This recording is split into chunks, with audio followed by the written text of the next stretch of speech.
পঞ্চায়েতে দুর্নীতি বড় ব্যাপার। দুর্নীতি করেছে বলে প্রায় 1200 প্রধান তারা আসছে না অফিসে, ফলে আমাদের ডেভেলপমেন্টের কাজে অসুবিধাও হচ্ছে। বিস্ফোরক অভিযোগ পঞ্চায়েত মন্ত্রী দিলীপ ঘোষের। বিগত সরকারের আমলে পঞ্চায়েত স্তরে বিস্তর দুর্নীতির প্রভাবে ব্যাহত হচ্ছে পঞ্চায়েতের কাজকর্ম। রাজ্যের প্রায় 1200 পঞ্চায়েত প্রধান অফিসে আসছেন না। প্রধানরা অফিসে না আসায় ব্যাহত হচ্ছে দপ্তরের কাজকর্ম। জি 24 ঘন্টা এক্সক্লুসিভ। রাজ্যের পঞ্চায়েত মন্ত্রী দিলীপ ঘোষ, মানে পুরসভার মতোই হাল পঞ্চায়েতেও। পঞ্চায়েত প্রধানরা একের পর এক পঞ্চায়েতের প্রধানরা তারা অফিসে আসছেন না।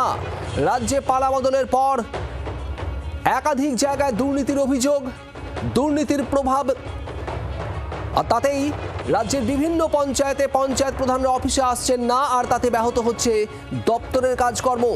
এক্সক্লুসিভ রাজ্যের পঞ্চায়েত মন্ত্রী দিলীপ ঘোষ। শ্রেয়সী গঙ্গোপাধ্যায় আমাদের প্রতিনিধি রয়েছেন। শ্রেয়সী, ঠিক কি বলছেন এই প্রসঙ্গে পঞ্চায়েত মন্ত্রী দিলীপ ঘোষ?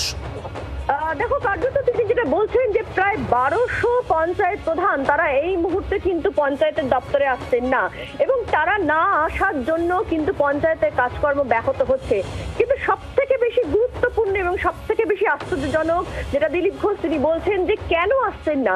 তিনি যেটা বলছেন যে এই 1200 পঞ্চায়েত প্রধান তারা দুর্নীতির সঙ্গে যুক্ত ছিলেন, সেই জন্যই কিন্তু কার্যত ভয়ে তারা আসছেন না, এমনটাই কিন্তু দাবি করছেন পঞ্চায়েত মন্ত্রী। তিনি বলছেন যে এক্ষেত্রে তিনি বলেছেন প্রত্যেককে যে তারা পঞ্চায়েতে আসুন, এবং সেক্ষেত্রে নির্দিষ্টভাবে তদন্ত হবে, তদন্ত হয়ে যারা যেরকম ভাবে দুর্নীতির সঙ্গে যুক্ত তাদের ক্ষেত্রে সেরকম ব্যবস্থা নেওয়া হবে। কিন্তু কার্যত তিনি বারবার বলা সত্ত্বেও কিন্তু এই 1200 পঞ্চায়েত প্রধান তারা এই মুহূর্তে কিন্তু পঞ্চায়েত দপ্তরে আসছেন না। তার মূল কারণ হচ্ছে দুর্নীতি, এবং তার জন্য কিন্তু পঞ্চায়েত স্তরে কাজকর্মের ক্ষেত্রে ব্যাপক প্রভাব পড়ছে বা ব্যাহত হচ্ছে, এমনটাই কিন্তু জানিয়েছেন মন্ত্রী। শ্রেয়সী, ধন্যবাদ। দুর্নীতির অভিযোগ আর সেই ভয়ে কি পালিয়ে বেড়াচ্ছেন পঞ্চায়েত প্রধানরা? পঞ্চায়েত মন্ত্রী দিলীপ ঘোষ কি বলেছেন শুনুন।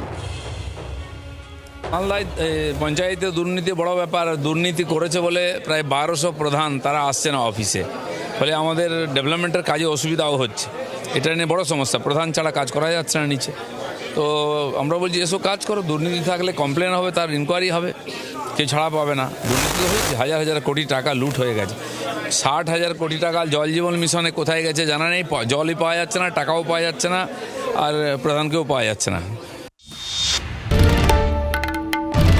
বাংলার আওয়াজ, বাঙালির আবেগ, জি 24 ঘন্টা।